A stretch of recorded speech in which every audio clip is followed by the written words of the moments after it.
Hi everybody, today we're going to solve a function problem. Function f of 2 alpha x plus beta divided by 2 beta x plus alpha is equal to ln 2x absolute value plus exponential power 2x minus 1. Alpha and betas are constant and the alpha is not equal to the beta. The question is, what is f1?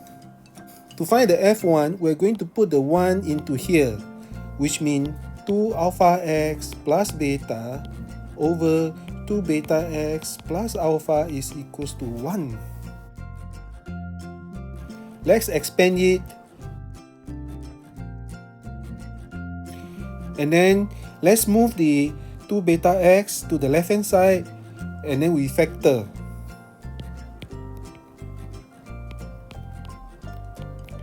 Meanwhile, let's move the beta from the left hand side to the right hand side, becomes alpha minus beta.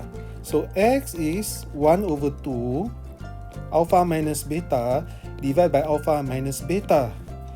Because we know alpha is not equal to beta as the question say, so we can safely assume this is equals to 1. So x is equals to half.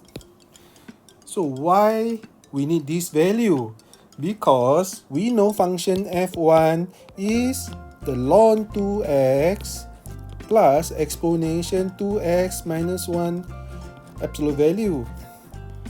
And the x is 1 over 2.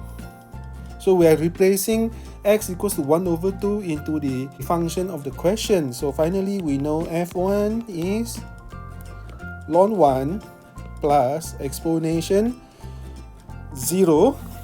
The ln 1 is equal to 0. The exponential power 0 is equals to 1. And this is the final answer. Thank you for watching. Don't forget to subscribe to my channel and click on the bell notification button